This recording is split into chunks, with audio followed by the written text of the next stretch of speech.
아, 경민 씨, 이제 차트에서는 중요한 게 이제 월요일, 그러니까 한 주가 바뀌는 월요일, 그리고 한 달이 바뀌는 이제 월초가 상당히 그래도 그 장기적인 관점에서 중요하거든요. 네. 왜냐면 기술적으로는 이제 이런 캔들, 이런 봉 하나가 마감될 때마다 어떠한 의미를 좀 부여할 수가 있는데, 일단 주봉이나 월봉은 되게 중요하거든요. 근데 이제는 어, 주봉이 마감됐기도 했고 이제 월봉도 이틀 뒤에 마감되는 시점이기 때문에, 그리고 또 6월달이라는 건 한 분기의 또 시작이잖아요. 그래서 조금 저는 좀 길게 한두 달의 기간 동안 좀 중요한 흐름을 보일 수 있는 자리라고 생각을 하는데, 일단은 이 월봉상에서 제가 저번 방송에서도 말씀드렸듯이 이제 가장 중요한 지지선이 분포에 있는 자리예요. 그래서 가격적으로 보면 28,923불 그리고 33,092불, 이 자리가 월봉으로 봤을 때 이 상승 흐름에서 가장 높은 거래량이 터졌던 그런 캔들이거든요. 그래서 이 구간에 저는 매물대를 굉장히 중요하게 보고 있어요. 그래서 이 구간에서 주봉을 한번 보면 어떻게 마감을 해줬냐면, 지금은 사실 9주 연속 음봉이에요. 역사적으로 음, 처음 있는 일. 근데 이런 저가에서 거래량이 한번 나와줬어요. 근데 이제 거래량이 터지면 어떨 것 같으세요? 보통 뭔가 그냥 해석을 한다고 생각했을 때. 좀 거래량이 많아졌다는 거는 많은 분들이 약간 이쪽이 저점이다라고 생각을 하지 않을까요? 그렇죠. 거래량이 많다는 거는 파는 사람도 많았겠지만 산 사람도 그만큼 많았다는 거거든요.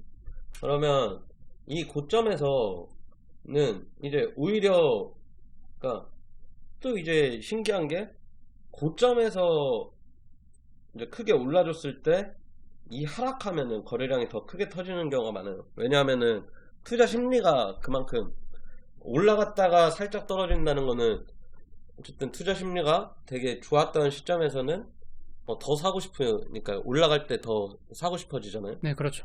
근데 이때는 오히려 이제 하락을 해서 이때 사고 싶어 했던 사람들이 있었을 거 아니에요. 그러니까 이렇게 떨어졌는데 사고 싶어 하는 사람이 없어요. 그러다가 이제 이렇게 떨어지니까 이제 사고 싶어 하는 사람들이 점점 생기는 거거든요. 그리고 나서 이런 이 캔들의 길이, 봉의 길이도 보시면 점점 줄어들고 있어요. 여기서 잠깐 길어졌다가 다시 한번 줄어들거든요. 음, 그러면은 어쨌거나 매수세도 한번 크게 발생을 했던 거고, 매도 심리도 조금 이제 완화되고 있다. 그러니까 뭐 여기 이것만으로 저점을 판단할 수는 없지만, 일단 이 심리 자체는 조금 이제 매도 심리 자체는 완화되었다라고 판단을 할 수 있는데, 그러고 나서 이 중요한 가격대를 지지해 주면서 이런 흐름이 나왔다는 게 중요한 것 같아요. 그래서 저는 이 저가의 매수세가 반등을 한번 이끌어낼 수 있는 힘을 보여주고 있다고 생각을 하고, 그 시기는 한 6월쯤이라고 보고 있긴 하거든요. 왜냐면 이제 월봉이 마감되고 분기가 바뀌는 시점에서는 3, 6, 9월달 이럴 때 한번 좀 센 흐름이 나오긴 해요. 그래서 반등을 한번 보여줄 수 있다고 생각을 하고, 그렇다면 이제 반등을 했을 때 어디까지 반등을 할 수 있냐가 또 중요한 거잖아요. 그쵸. 우리가 또 이제 여기까지 내려왔을 때 이런 채널 라인을 그려줬었어요. 그러니까 이거를 일봉으로 좀 쪼개서 보면 이러한 채널, 그러니까 1대1로 평행으로 움직이는 채널을 우리가 그려보았을 때 이렇게 따라서 움직이다가 이쪽이 이탈되는 시점에서 크게 하락이 나왔었잖아요. 네. 그러면은 이 반등이 여기까지 온다고 하더라도 이쪽에서는 다시 한번 저항을 받을 가능성이 크거든요. 그래서 그래서 저는 이쪽까지는 6, 7, 8월 정도 해서 한번 확인을 하러 올라갈 수 있다라고 생각을 해요. 그래서 가격대는 약 한 37,000불, 좀 낮게 온다면 37,000불에서 좀 길게 온다 하면 42,000불까지. 음. 여기까지를 제가 이제 올해 나올 수 있는 반등에 제가 좀 감히 이제 조금 예측을 해보자면 올해 나올 수 있는 최대 한도 폭의 반등이지 않을까라는 생각을 하고 있는데 6, 7월은 일단은 저는 좋을 것 같다 라는 입장이거든요. 그래서 이거를 일봉으로 좀 쪼개서 봐도 그림까지만 지우고 이 저항 추세선과 지지 추세선을 우리가 한번 그어볼 수가 있을 것 같아요. 이쪽에 저항 추세선 그리고 이쪽에 지지 추세선 이렇게 그어보면 이쪽에서 그 지지를 받았잖아요, 한 차례. 그러면은 우리는 이제 차트를 볼 때 기계적인 움직임을 통해서 올라갔고 내려갔고 올라갔고 내려갔고 올라온다 라는 것까지 저희는 기계적인 움직임으로 판단을 하거든요. 보통 이제 차트를 해석하시는 분들이. 그래서 이런 점을 봤을 때도 올라갈 수 있다 라는 생각이고, 그리고 이런 하락세기형 패턴이라고 하는데요. 이런 이제 하락이 이제 저점을 깨지만 저점을 깨고 나서 크게 하락을 못하고 반대는 계속 나오는 거예요.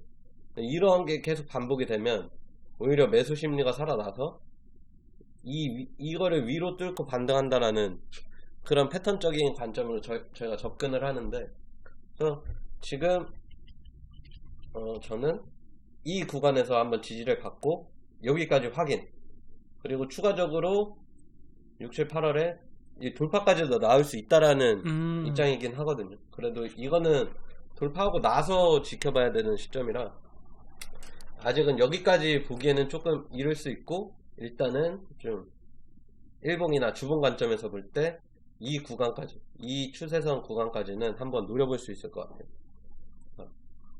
일단 전제는 이 구간을 28,900불이라는 거를 좀 계속 지켜줄 필요는 있고, 지켜준다고 가정했을 때 이 구간까지는 한번 오를 수 있다. 그래서 6, 7월 한번 저는 투자해볼만 한 달이라고 생각을 하고는 있고, 그래서 체크 해보시면 좋을 것 같습니다. 기술적인 분석 굉장히 잘 봤고요. 그렇다면은 보통 이제 6, 7월 들어가는 게 좀 괜찮아 보인다 이런 말씀이신가요? 라고 보면, 그러니까 어떻게 나올지 모르겠는데 6월달에 그러니까 비트코인이 참 한번 올라갈 때 정말 크게 오르고 또 빠질 때는 지금처럼 막 9주 연속 하락하고 막 이러잖아요. 그래서 6월달에 진짜 강하게 상승을 해서 뭐 이런 구간까지, 아직 한 달이나 남았으니까 이제 아직 시작도 안 했잖아요, 6월은. 그렇죠. 그래서 6월달이 정말 빠르게 올라온다면 7월달은 또 안 좋은 흐름이 나올 수 있다고 생각을 해요. 그러니까 어쨌든 6월달, 7월달을 기준으로 해서 이 정도 자리까지는 저희가 한번 계속, 저 같은 경우에는 노려보고 한번 매매를 진행하는 시점이지 않을까 싶습니다.